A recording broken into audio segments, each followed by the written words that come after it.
بسم اللہ الرحمن الرحیم۔ السلام علیکم and welcome to amazing Urdu. Imran series hot line part 7۔ Colonel David Ashley کی کوٹھی کے گیٹ پر رک گیا تھا جبکہ ٹینا کار آگے بڑھاتی چلی گئی۔ کافی دور آگے جانے کے بعد اس نے کار واپس موڑی۔ اب کرنل ڈیوڈ گیٹ پر موجود نہیں تھا، جس کا مطلب یہ تھا کہ وہ اندر جا چکا ہے۔ ٹینا نے اس کوٹھی سے کچھ فاصلے پر کار روک دی۔ اب اس کی نظریں گیٹ پر لگی ہوئی تھی۔ پھر اچانک اسے ایک خیال آیا اور وہ چونک پڑی۔ ہمیں ایکشن گروپ کی ضرورت پڑ سکتی ہے، اس نے اپنے آپ سے کہا، اور پھر اس نے اپنا سیل فون نکالا اور تیزی سے نمبر پریس کرنے لگی۔ یس، پیٹر سپیکنگ۔ رابطہ ہونے کے بعد دوسری طرف سے آواز سنائی دی۔ پیٹر، میں ٹینا بول رہی ہوں، ٹینا نے تحکمانہ لہجے میں کہا۔ یس مادام۔ دوسری طرف سے پیٹر کا لہجہ مؤدبانہ ہو گیا تھا۔ پیٹر، میں اس وقت ساؤتھ کالونی کی کوٹھی نمبر 11 کے قریب موجود ہوں، جبکہ باس اندر گئے ہوئے ہیں۔ ہمیں تمہاری ضرورت پڑ سکتی ہے، اس لیے تم ٹونی اور مارکل کو ساتھ لے کر یہاں پہنچ جاؤ، اور ہاں، مکمل تیاری کے ساتھ آنا۔ ٹینا نے پیٹر کو ہدایت دیتے ہوئے کہا۔ اوکے مادام، ہم چند منٹوں میں ساؤتھ کالونی پہنچ رہے ہیں۔ دوسری طرف سے پیٹر نے کہا۔ اوکے، ٹینا نے کہا اور کال کاٹ دی اور سیٹ واپس جیب میں رکھ لیا۔ کرنل ڈیوڈ اندر گیا ہوا تھا اور ٹینا بے چینی محسوس کر رہی تھی۔ اس کی نظریں بار بار اپنی ریسٹ واچ پر جا رہی تھیں۔ پھر اسے پیٹر، ٹونی اور مارکل نظر آ گئے۔ وہ پیدل چلتے ہوئے آ رہے تھے۔ کالونی تک وہ ٹیکسی میں آئے تھے اور ٹیکسی سے اترنے کے بعد ٹینا کی کار کو دیکھ کر اس کی طرف بڑھ رہے تھے۔ قریب آ کر ان تینوں نے ٹینا کو مؤدبانہ سلام کیا اور پھر ٹینا کے اشارے پر وہ کار میں بیٹھ گئے۔ باس کو اس کوٹھی کے اندر گئے ہوئے کافی دیر ہو گئی ہے، ہم نے اس کوٹھی میں داخل ہونا ہے۔ کیا تم مکمل تیاری کے ساتھ آئے ہو؟ ٹینا نے پیٹر کی طرف دیکھتے ہوئے پوچھا۔ جی مادام، ہم مکمل تیاری کے ساتھ آئے ہیں، پیٹر نے مؤدبانہ لہجے میں جواب دیا۔ ٹینا نے کار آگے بڑھائی اور کوٹھی نمبر 11 کی سائیڈ گلی میں آ گئی۔ سائیڈ گلی میں کوئی بھی دکھائی نہیں دے رہا تھا، وہاں سے کچھ فاصلے پر عقبی گلی بھی تھی۔ ٹینا نے کار اس عقبی گلی سے کچھ پہلے روک دی، پھر وہ چاروں عقبی گلی میں داخل ہوئے۔ یہ کوٹھیوں کی بیک سائڈ تھی، یہاں دیواریں کافی بلند تھیں۔ کوٹھی نمبر 11 کی دیوار پر تو خاردار تار بھی لگی ہوئی تھی اور انہیں یقین تھا کہ اس میں سے برقی رو بھی گزر رہی ہوگی۔ دیوار پر توڑے توڑے فاصلے پر لوہے کے پول لگے ہوئے تھے، جن میں سے یہ خاردار تار گزر رہی تھی۔ رسی ہے نا تمہارے پاس؟ ٹینا نے پیٹر سے پوچھا۔ جی مادام، رسی، آنکڑا، دستانے اور کٹر سب کچھ ہے، پیٹر نے مؤدبانہ لہجے میں کہا۔ گڈ، اب تم دیوار پر چڑھ کر خاردار تار کاٹ دو، ٹینا نے کہا تو پیٹر نے ٹونی کی طرف دیکھا۔ ٹونی نے اپنے کوٹ کی جیب میں ہاتھ ڈالا اور رسی کا ایک بنڈل نکال کر اسے دے دیا۔ اس کے بعد اس نے لوہے کا ایک آنکڑا بھی پیٹر کو دیا۔ پیٹر نے رسی کے ایک سرے کے ساتھ آنکڑا باندھ دیا۔ اس کے بعد ایک پول کے نیچے آ کر اس نے ماہرانہ انداز میں رسی کو اوپر کی طرف اچھالا۔ آنکڑا اڑتا ہوا پول پر جا پھنسا۔ پیٹر نے داد طلب نظروں سے ٹینا کی طرف دیکھا۔ گڈ، ٹینا نے پیٹر کی خواہش کے مطابق اسے داد دیتے ہوئے کہا تو وہ خوش ہو گیا۔ اس کے بعد اس نے جیب میں سے دستانے نکال کر پہنے اور پھر رسی پکڑ کر بندر کی طرح اوپر چڑھنے لگا۔ خاردار تار کے قریب پہنچ کر وہ رکا۔ اس نے دوسری جانب کا جائزہ لیا، وہاں کوئی بھی نظر نہیں آیا تھا۔ اس نے ایک ہاتھ سے رسی چھوڑ کر جیب میں ہاتھ ڈال کر کٹر نکالا اور ہاتھ بڑھا کر خاردار تار کاٹ دی۔ کٹی ہوئی تار کا ایک حصہ ایک پول سے اور دوسرا حصہ دوسرے پول سے باندھ دیا۔ پھر اس نے نیچے والوں کو اشارہ کیا تو وہ بھی ایک ایک کر کے اوپر آ گئے۔ ان سب نے ہی دوسری طرف کا جائزہ لیا اور رسی کھینچ کر دوسری طرف لٹکا دی اور پھر وہ نیچے اتر آئے۔ اب ان سب نے مشین پسٹل نکال لیے۔ ان کے مشین پسٹل پر سائلنسر بھی فٹ تھا اور وہ محتاط انداز میں آگے بڑھنے لگے۔ وہ درختوں اور پودوں کی آڑ لے کر چل رہے تھے۔ چند قدم چلنے کے بعد انہیں مین گیٹ دکھائی دیا۔ مین گیٹ پر چند مسلح افراد نظر آ رہے تھے۔ ٹینا نے پیٹر کی طرف دیکھا اور وہ باڑ کے پیچھے دبک کر بیٹھ گئے۔ ان پر گیس کیپسول فائر کر دو، ٹینا نے دھیمی آواز میں پیٹر سے کہا تو اس نے گیس پسٹل نکال لیا۔ پھر اس نے گیس پسٹل کا رخ گیٹ کی طرف کر کے ٹریگر پر دباؤ ڈالا تو ان سب نے اپنے سانس روک لیے۔ سٹک کی ہلکی سی آواز سنائی دی اور اس کے ساتھ ہی انہوں نے دیکھا کہ گیٹ پر کھڑے ہوئے آدمی یکے بعد دیگرے نیچے گرتے چلے گئے۔ ٹینا اور اس کے ساتھی تقریباً 1.5 منٹ تک سانس روک کر بیٹھے رہے، پھر انہوں نے آہستہ آہستہ سانس لی اور کھڑے ہو گئے۔ انہیں یقین تھا کہ گیس کی وجہ سے اس گھر میں موجود تمام افراد بے ہوش ہو چکے ہوں گے، لیکن اس کے باوجود بھی وہ محتاط تھے۔ وہ گیٹ پر موجود افراد کو نظر انداز کر کے کمروں تک پہنچے اور کمرے کی تلاشی لینے لگے۔ انہوں نے تمام کمرے دیکھ لیے لیکن کسی بھی کمرے میں انہیں کوئی آدمی نہیں ملا۔ یہاں تو کوئی بھی نہیں ہے، گیٹ والے افراد سے ہی پوچھنا پڑے گا، ٹینا نے پریشان لہجے میں کہا، کیونکہ کرنل ڈیوڈ کو کمروں میں سے کسی میں لازماً ہونا چاہیے تھا۔ اور پھر سب گیٹ پر آ گئے۔ گیٹ کے قریب 4 افراد بے ہوش پڑے ہوئے تھے۔ ٹینا نے چاروں کو غور سے دیکھا۔ ایک کو یہاں پڑے رہنے دو اور باقی 3 کو اندر کمرے میں لے چلو۔ ٹینا نے تحکمانہ لہجے میں کہا تو ان تینوں نے ایک ایک آدمی کو اٹھا لیا اور پھر وہ ایک کمرے میں آ گئے۔ انہوں نے تینوں افراد کو فرش پر پٹخ دیا۔ پہلے اس آدمی کو ہوش میں لاؤ، ٹینا نے ایک آدمی کی طرف اشارہ کرتے ہوئے کہا۔ یس مادام، پیٹر نے مؤدبانہ لہجے میں کہا اور پھر اس نے جیب سے ایک چھوٹی سی شیشی نکال لی جو کہ پرفیوم کی بوتل جیسی تھی۔ پیٹر نے اس شیشی کا ڈھکن کھول کر شیشی اس آدمی کے ناک سے لگا دی۔ 10 سیکنڈ کے بعد اس نے شیشی ہٹا کر جیب میں رکھ لی۔ اس کے تقریباً 20-25 سیکنڈ بعد اس آدمی کے جسم میں حرکت پیدا ہوئی۔ 1 منٹ بعد وہ مکمل طور پر ہوش میں آ چکا تھا۔ کیا نام ہے تمہارا؟ ٹینا نے کرخت لہجے میں ہوش میں آنے والے سے پوچھا، لیکن اس نے ٹینا کے سوال کا کوئی جواب نہ دیا تو ٹینا نے مشین پسٹل کا دستہ اس کی ناک پر مارا۔ اس کی چیخ بلند ہو گئی۔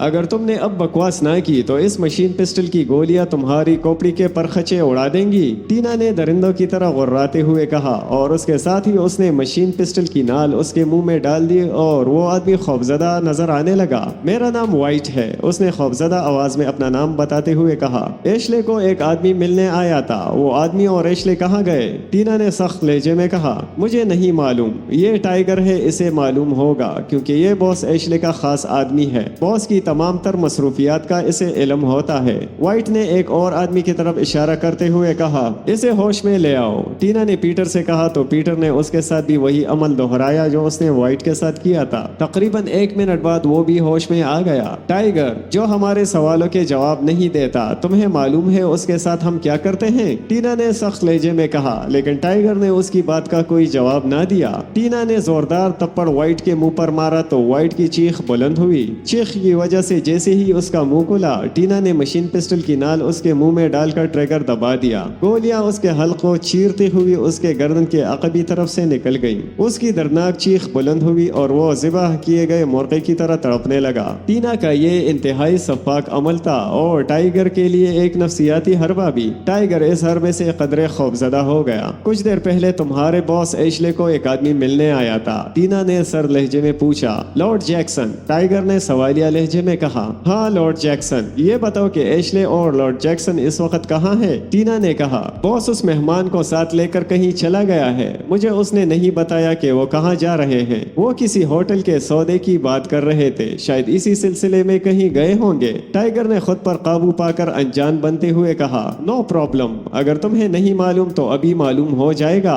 ٹینا نے زہریلی ہنسی ہنستے ہوئے کہا، ٹونی اور مارکل، تم دونوں اسے قابو کر لو۔ ٹینا نے اس مرتبہ اپنے ساتھیوں سے کہا۔ اس کے ساتھیوں کو معلوم تھا کہ اب ٹائیگر کے ساتھ کیا کارروائی ہونے والی ہے، لہٰذا ٹونی نے ٹائیگر کی گردن پکڑ لی جبکہ مارکل نے اس کا بازو پکڑنا چاہا، لیکن ٹائیگر نے تیزی سے اس کے سینے پر کوہنی مار دی۔ یہ ضرب بہت ہی شدید تھی۔ مارکل کے منہ سے بے اختیار چیخ نکل گئی اور وہ پیچھے الٹ گیا۔ اس کے ساتھ ہی اس نے گھوم کر ٹونی کو بھی مکہ مارنا چاہا، لیکن ٹونی نے اس کی گردن کو ایک جھٹکا دے دیا۔ اس جھٹکے سے ٹائیگر کو یوں محسوس ہوا جیسے اس کی گردن ٹوٹ گئی ہو اور اس کی آنکھوں کے سامنے اندھیرا سا چھانے لگا۔ درد کی تیز لہریں اس کے سارے جسم میں دوڑتی چلی گئیں۔ ٹینا نے آگے بڑھ کر اس کے منہ پر تپڑ مارا۔ اس کے تپڑ نے ٹائیگر کے 1-2 دانت ہلا دیے۔ تپڑ مارنے کے بعد ٹینا نے مشین پسٹل کا دستہ اس کے کان کے نیچے مارا۔ ٹائیگر کی ایک اور چیخ بلند ہوئی۔ مارکل نے اس کا ایک بازو پکڑ لیا۔ ٹینا نے اس کا دوسرا بازو پکڑنا چاہا تو اس نے ٹینا کے پیٹ میں مکہ مار دیا۔ ٹینا لڑکڑا کر 1-2 قدم پیچھے ہٹ گئی اور اس کی آنکھیں غصے سے سرخ ہو گئیں۔ ٹونی نے اس کے بال کھینچ کر اس کے سر کو جھٹکا دیا تو اس کے چہرے پر تکلیف کے تاثرات ابھر آئے۔ ٹینا نے ایک بار پھر آگے بڑھ کر اس کا ہاتھ پکڑ لیا اور اسی لمحے ٹائیگر کی چیخ بلند ہوئی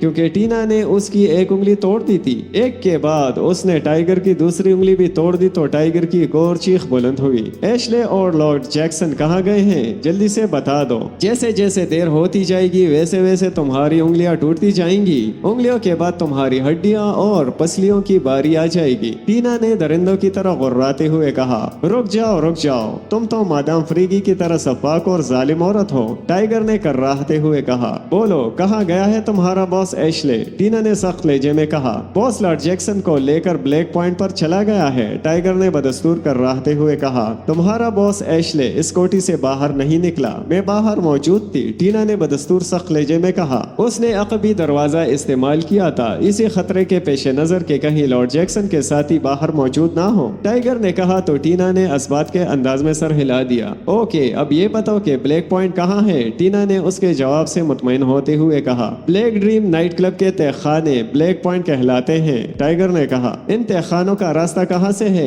ٹینا نے اس سے پوچھا۔ ان تہخانوں میں دو راستے جاتے ہیں، ایک راستہ باس ایشلے کے آفس سے جاتا ہے، جبکہ دوسرا راستہ کلب کی سائیڈ والی گلی سے جاتا ہے۔ اس گلی میں تمام گھر کلب کے ملازمین کے ہیں۔ گلی میں دائیں طرف چوتھا گھر اسسٹنٹ مینیجر پارکر کا ہے۔ پارکر کے بیڈ روم سے دوسرا راستہ تہخانے کو جاتا ہے۔ ٹائیگر نے بلیک پوائنٹ کے راستوں کے متعلق بتاتے ہوئے کہا۔ راستہ اوپن کیسے ہوتا ہے؟ ٹینا نے پوچھا تو ٹائیگر نے راستہ اوپن کرنے کا طریقہ بھی بتا دیا۔ کیا پارکر اس وقت اپنے گھر میں ہوگا؟ ٹینا نے ٹائیگر سے پوچھا۔ ہاں، جب تک باس بلیک پوائنٹ پر رہتا ہے پارکر اپنے بیڈ روم میں ہی رہتا ہے، جبکہ 5-6 ملازم بھی پارکر کے گھر میں موجود رہتے ہیں۔ ایک سیکیورٹی گارڈ بھی گلی کے آغاز میں ہی موجود ہوتا ہے اور وہ کسی غیر متعلقہ آدمی کو گلی میں نہیں جانے دیتا۔ ٹائیگر نے کہا۔ ہم کوئی غیر متعلقہ افراد تو نہیں ہیں، ہم تو باس ایشلے کے خاص دوست ہیں، ٹینا نے طنزیہ انداز میں مسکراتے ہوئے کہا۔ پھر اس نے مشین پسٹل کا رخ تیسرے آدمی کی طرف کیا جو کہ ابھی تک بے ہوش تھا۔ اس کے چہرے پر سفاکانہ مسکراہٹ آئی اور اس کے ساتھ ہی اس نے ٹریگر دبا دیا۔ وہ آدمی بے ہوشی کے عالم میں ہی اچھلا اور پھر تڑپنے لگا۔ ٹائیگر، اپنے دشمنوں کا شکار کھیلنے میں جو مزہ ہے وہ مزہ کسی اور چیز میں نہیں ہے،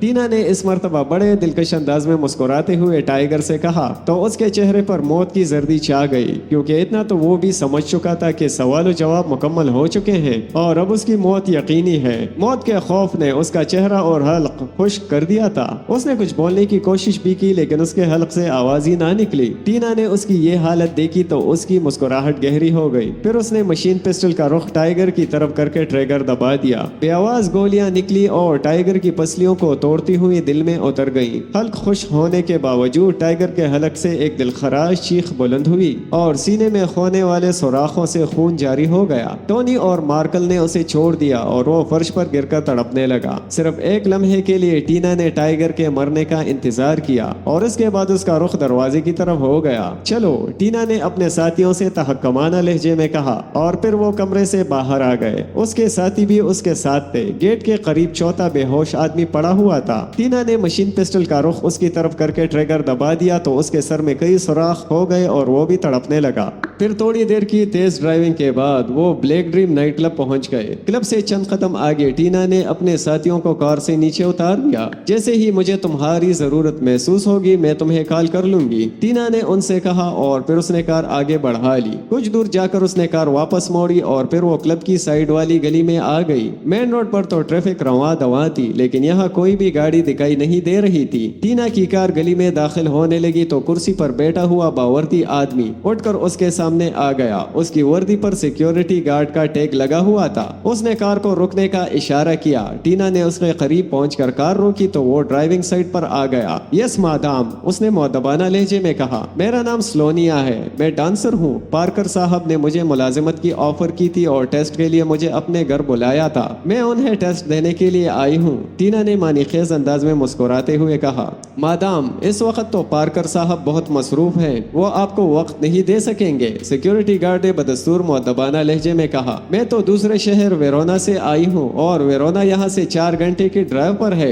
ٹینا نے کہا، مادام بس اچانک ہی وہ ایک کام میں مصروف ہو گئے ورنہ آج تو وہ فارغ ہی تھے۔ سیکیورٹی گارڈ نے کہا، اوکے، میں ان کے فارغ ہونے کا انتظار کر لیتی ہوں، جب وہ فارغ ہوں گے تو میں ان سے مل لوں گی، ٹینا نے کہا اور اس کے بعد وہ کار سے نیچے اتر آئی۔ آپ کلب کے ہال میں بیٹھ کر ان کا انتظار کر لیں، یہاں کلب کے مالک آئے ہوئے ہیں اور وہ پسند نہیں کرتے کہ کوئی غیر متعلقہ آدمی یہاں آئے۔ سیکیورٹی گارڈ نے کہا، کمال ہے، کیسے کیسے لوگ ہیں اس دنیا میں موجود ہیں۔ ٹینا نے منہ بناتے ہوئے کہا، مادام وہ باس ہیں اور باس تو جو چاہے حکم دے سکتا ہے۔ سیکیورٹی گارڈ نے کہا، اوکے، میں کلب کے ہال میں ہی بیٹھ جاتی ہوں، ٹینا نے کہا اور پھر وہ مڑنے لگی۔ مڑتے ہی وہ بجلی کی سی تیزی سے حرکت میں آ گئی۔ اس نے جیب میں سے مشین پسٹل نکال کر سیکیورٹی گارڈ کی کنپٹی پر رسید کر دیا۔ سیکیورٹی گارڈ کی ہلکی سی چیخ بلند ہوئی اور وہ زمین پر گرتا چلا گیا۔ ٹینا کی ایک ہی ضرب نے اسے بے ہوش کر دیا۔ ٹینا نے اس کی کنپٹی پر بوٹ کی ٹوہ ماری اور پھر اسے گھسیٹ کر کار کی پچھلی سیٹ پر ڈالا اور سیل فون نکال کر پیٹر کے نمبر پریس کیے۔ جلد ہی دوسری طرف بیل جانے لگی۔ یس مادام، جلد ہی دوسری طرف سے پیٹر کی مؤدبانہ آواز سنائی دی، تم تینوں گلی میں آ جاؤ، جلدی کرو، ٹینا نے کہا اور پھر اس نے کال کاٹ دی۔ 10 منٹ سے بھی پہلے اس کے ساتھی اس کے پاس پہنچ گئے۔ یہ سیکیورٹی گارڈ مارکل کے قد و قامت کا ہے۔ مارکل اس کی یونیفارم پہن کر کرسی پر پر بیٹھ جاؤ اور پیٹر تم گاڑی لے کر کچھ آگے چلے جاؤ اور میری کال کے منتظر رہو۔ ٹینا نے اپنے ساتھیوں کو ہدایت دیتے ہوئے کہا اور اس کے بعد وہ گلی میں آگے بڑھی۔ دائیں ہاتھ کے چوتھے مکان پر پہنچ کر وہ رک گئی۔ اس مکان کا گیٹ کافی بڑا تھا۔ گیٹ پر پارکر کے نام کی نیم پلیٹ لگی ہوئی تھی۔ ٹینا نے مڑ کر گلی کا آغاز میں دیکھا اور اس کے بعد اس نے گیٹ پر دستک دی۔ فوراً ہی گیٹ کی زیلی کھڑکی کھلی اور ایک مسلح آدمی دکھائی دیا۔ اس نے ٹینا کو غور سے دیکھا اور گلی کے دونوں جانب بھی نظر دوڑائی۔ یس مادام، اس نے بھی مؤدبانہ لہجے میں کہا، تم مجھے نہیں جانتے، میں پارکر کی چھوٹی بہن ہوں۔ ٹینا نے لہجے میں حیرت پیدا کرتے ہوئے کہا، او لیکن مادام، آپ اس وقت گھر میں داخل نہیں ہو سکتی کیونکہ باس آئے ہوئے ہیں۔ اس آدمی نے کہا، ارے باس ایشلے آئے ہیں، وہ تو مجھ سے بہت پیار کرتے ہیں اور اسی گھر میں میری ان سے کئی ملاقاتیں ہوئی ہیں اور تم مجھے اندر آنے سے منع کر رہے ہو۔ کہاں ہے باس ایشلے؟ میں ان سے تمہاری شکایت کرتی ہوں، یو ایڈیٹ، ٹینا نے بلند آواز میں کہا تاکہ اگر دوسرے مسلح آدمی بھی قریب ہوں تو وہ بھی اس کی بات سن لے۔ ٹینا کی بات سن کر وہ مسلح آدمی پریشان ہو گیا تھا۔ ٹینا اسے ایک طرف ہٹاتی ہوئی اندر داخل ہو گئی۔ اس کا اندازہ درست تھا۔ مزید 4 مسلح افراد گیٹ کے بالکل قریب کھڑے تھے۔ انہوں نے ٹینا اور اپنے ساتھی کی گفتگو سن لی تھی اور وہ بھی تذبذب کا شکار ہو گئے تھے۔ تم نے دیکھا یہ کس طرح مجھے یہاں آنے سے روک رہا تھا؟ اگر میں نے باس ایشلے سے اس کی شکایت کر دی تو وہ اسے نوکری سے ہی نکال دیں گے، ٹینا نے ایک اور آدمی سے کہا اور اس کے ساتھ ہی اس نے جیب میں ہاتھ ڈال کر چاکلیٹ کا ایک پیکٹ نکال لیا۔ چاکلیٹ کا پیکٹ نکالنے کے ساتھ ہی اس کی انگلیوں میں ایک کیپسول بھی آ گیا۔ اس نے چاکلیٹ کا ریپر پاڑتے ہوئے کیپسول کو بھی انگلیوں میں دبایا اور اپنا سانس روک کر کیپسول کو زمین پر گرا دیا جبکہ چاکلیٹ منہ میں ڈال لیا۔ مادام، دراصل ہم نے آپ کو پہلے کبھی نہیں دیکھا، اسی لیے یہ آپ کو روک رہا تھا، سوری۔ ایک مسلح آدمی نے ٹینا سے معذرت کرتے ہوئے کہا۔ ان میں سے کسی نے بھی کیپسول کو زمین پر گرتے نہیں دیکھا تھا۔ اس آدمی کی بات مکمل ہونے کے بعد دوسرے نے بھی کچھ کہنا چاہا لیکن جیسے ہی اس نے بولنے کے لیے منہ کھولا وہ لہرایا اور ریت کی خالی بوری کی طرح زمین پر گرتا چلا گیا۔ اس کے ساتھ دوسرے آدمی بھی زمین پر گرتے چلے گئے۔ ٹینا کے چہرے پر دلکش مسکراہٹ آ گئی۔ اس نے جیب میں سے سیل فون نکال لیا۔ چونکہ اس نے ابھی اپنا سانس روکا ہوا تھا اسی لیے وہ بات نہیں کر سکتی تھی، اسی لیے اس نے میسج ٹائپ کیا، آ جاؤ، اور پیٹر کے نمبر پر سینڈ کر دیا۔ پھر 1 منٹ کے بعد اس نے آہستگی سے سانس لیا۔ گیس کا اثر زائل ہو چکا تھا۔ اس نے بے ہوش افراد کی طرف دیکھا، پھر اس نے جیب میں سے مشین پسٹل نکال کر ان پر فائرنگ کر دی۔ وہ سبھی تڑپنے لگے۔ وہ دلچسپ نظروں سے ان کے تڑپنے کا نظارہ کرنے لگی۔ یوں محسوس ہو رہا تھا جیسے وہ مرتے ہوئے انسانوں کو دیکھنے کے بجائے کوئی دلچسپ تماشا دیکھ رہی ہو۔ پھر وہ چونکی اور اس کے مشین پسٹل کا رخ گیٹ کی طرف ہوا لیکن اس سے پہلے کہ وہ فائر کرتی اس کے نظر اندر داخل ہونے والے لوگوں پر پڑی۔ وہ پیٹر اور ٹونی تھے۔ انہیں دیکھتے ہی اس کی انگلی ٹریگر سے ہٹ گئی۔ تھینک گاڈ، مادام آپ نے ہمیں دیکھ لیا، ورنہ اگر آپ فائر کر دیتی تو اس وقت ہماری بھی لاشیں تڑپ رہی ہوتی۔ پیٹر نے گہرا سانس لیتے ہوئے کہا، پیٹر، ہم لوگ ایک لمحے سے بھی کم وقت میں نہ صرف پورے ماحول کا جائزہ لے لیتے ہیں بلکہ فیصلہ بھی کر لیتے ہیں کہ ہم نے کرنا کیا ہے۔ ٹینا نے سخت لہجے میں کہا اور پھر کمروں کی طرف بڑھی۔ تھوڑی ہی دیر میں وہ پارکر کے بیڈ روم میں پہنچ چکے تھے۔ ایک دیوار پر پارکر کی تصویر کا فریم لٹکا ہوا تھا۔ ٹینا نے فریم اتار لیا۔ فریم 2 کیلوں پر لٹکا ہوا تھا۔ ٹینا نے دونوں کیلوں کو باری باری 2 بار دبایا تو دیوار میں ایک بڑا سا خلا پیدا ہو گیا۔ خلا کی دوسری طرف سیڑھیاں دکھائی دے رہی تھی۔ ٹینا اس خلا کی طرف بڑھی، پھر وہ تینوں سیڑھیاں اترنے لگے۔ سیڑھیوں کا اختتام ایک سرنگ نما راستے پر ہوا۔ وہ اس راستے پر آگے بڑھنے لگے۔ چند قدم چلنے کے بعد یہ راستہ گیلری میں تبدیل ہو گیا۔ گیلری کے دونوں جانب دروازے دکھائی دے رہے تھے۔ ان تینوں کے مشین پسٹل ان کے ہاتھ میں تھے۔ ٹینا نے پیٹر کی طرف دیکھا تو اس نے اسبات کے انداز میں سر ہلا دیا اور پھر اس نے اپنی جیب سے ایک چھوٹی سی بوتل نکال لی۔ بوتل نکالنے کے بعد اس نے جیب سے ایک چھوٹی سی سرنج نکال کر بوتل میں موجود سرخ سیال سرنج میں بھرا۔ پھر اس نے تمام دروازوں کے کی ہول میں تھوڑا تھوڑا سیال ڈال دیا۔ اس کارروائی کے دوران ان تینوں نے اپنے سانس روک لیے تھے۔ اس بوتل میں سیال تھا جس کی خوشبو بھی 1.5 منٹ کے عرصے میں ہی پھیل کر زائل ہو جاتی۔ پیٹر کی کارروائی کے 2 منٹ بعد تک انہوں نے اپنے سانس روکے تھے۔ 2 منٹ بعد انہوں نے آہستگی سے سانس لیے اور پھر وہ کمروں کے دروازے کھول کر دیکھنے لگی۔ 3 کمروں میں تو انہیں کوئی آدمی دکھائی نہ دیا لیکن جیسے ہی وہ چوتھے کمرے میں داخل ہوئے انہیں کرنل ڈیوڈ کے ساتھ ساتھ دیگر افراد بھی نظر آ گئے۔ کرنل ڈیوڈ، نیلسن اور جیکب کرسیوں پر جکڑے ہوئے تھے جبکہ باقی افراد بے ہوش ہو کر فرش پر گرے ہوئے تھے۔ کرنل ڈیوڈ کے ایک پاؤں کے ساتھ ایک جوسر مشین جیسی کوئی مشین فٹ تھی۔ ٹینا ان کے قریب آ گئی۔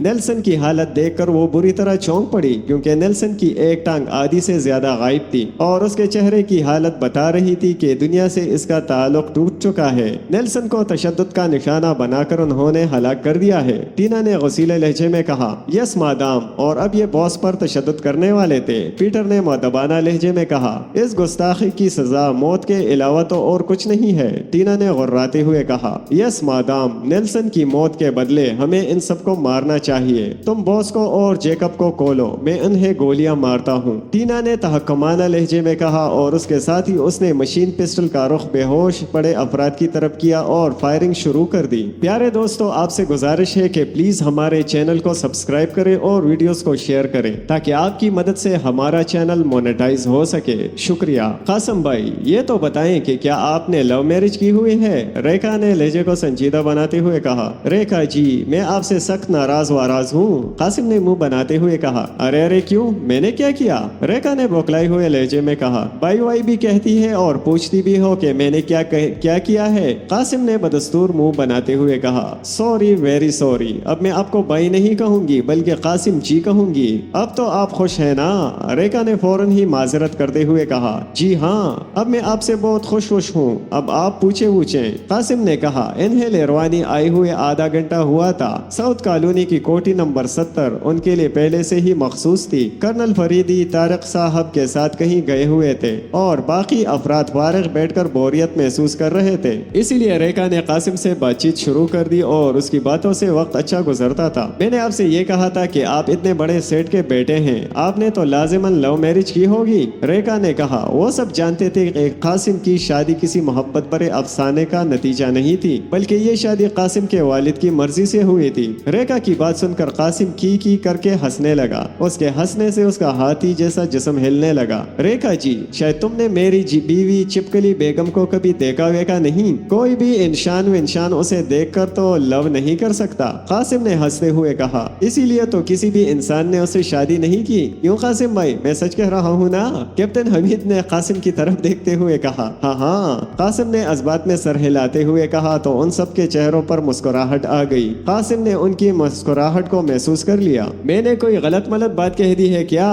قاسم نے مزمحل سے لہجے میں کہا، نہیں بالکل نہیں، آپ تو بہت ہی اچھی باتیں کرتے ہیں۔ ریکھا نے اسے تسلی دیتے ہوئے کہا، نہیں، کوئی گڑبڑ گٹولا ہے، اسی لیے تم سب ہنس مس رہے ہو۔ اس سالے کپتان وپتان نے کوئی ایسی ویسی بات کی ہے؟ قاسم نے کہا اور اس نے کیپٹن حمید کو گور کر دیکھا۔ لو جی، میں نے اس کی حمایت کی ہے اور یہ مجھے آنکھیں دکھا رہا ہے۔ کیپٹن حمید نے معصوم سے لہجے میں کہا، قاسم جی، آپ کیپٹن حمید کی بات کو چھوڑیں، میرا دل چاہ رہا ہے کہ آج میں آپ سے باتیں کروں اور کرتی رہوں۔ ریکھا نے کہا، اچھا، واہ واہ، اسے کہتے ہیں محبوت، لو آپ کریں باتیں، مجھے بہت خوشی ہو رہی ہے۔ قاسم نے خوشی سے معمور لہجے میں کہا، قاسم جی، آپ اتنے خوبصورت، ہینڈسم، طاقتور اور سمارٹ ہونے کے ساتھ ساتھ ارب پتی نوجوان ہیں، آپ پر تو سینکڑوں لڑکیاں مرتی ہی ہوں گی۔ ریکھا نے کہا تو قاسم اور زیادہ خوش ہو گیا۔ جی ہاں، آپ بالکل ٹھیک میں کہہ رہی ہیں، میری پرسنالٹی پر سینکڑوں مینکڑوں نہیں بلکہ ہزاروں فلوٹیاں مرتلی ورتلی ہیں۔ قاسم نے اس بات میں سر ہلاتے ہوئے کہا، پھر آپ اپنی بیگم کو چھوڑ کر دوسری شادی کیوں نہیں کر لیتے؟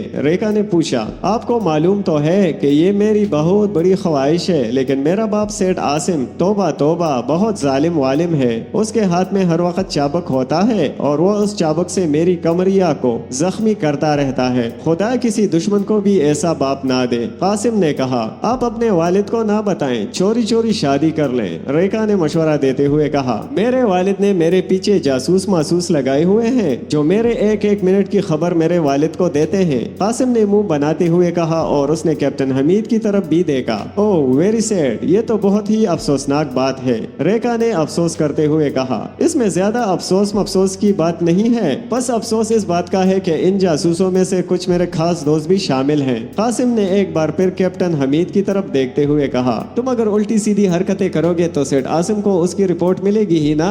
کیپٹن حمید نے کہا، تم نے کبھی اپنی رپورٹ بھی کسی کو دی ہے؟ ہر وقت فلوٹیوں کو ساتھ دے کے جاتے ہو۔ قاسم نے منہ بناتے ہوئے کہا، کرنل صاحب نے کافی دیر لگا دی ہے۔ روزہ نے ریسٹ واچ میں وقت دیکھتے ہوئے کہا۔ کیپٹن حمید اور قاسم کی یہ بیکار کی باتیں جاری رہنی تھی، اسی لیے روزہ نے گفتگو کا موضوع بدلنے کے لیے یہ بات کہی تھی، سر کسی اہم کام میں مصروف ہوں گے ورنہ اس طرح جانا ان کی عادت تو نہیں ہے۔ ہریش نے کہا، اگر تم میرے خالہ جاد عمران سے مدد لیتے تو اس طرح مارے نہ پھرتے۔ قاسم نے منہ بناتے ہوئے کہا، تمہارا خالہ زاد؟ ہاں، خود مارا پھر رہا ہے۔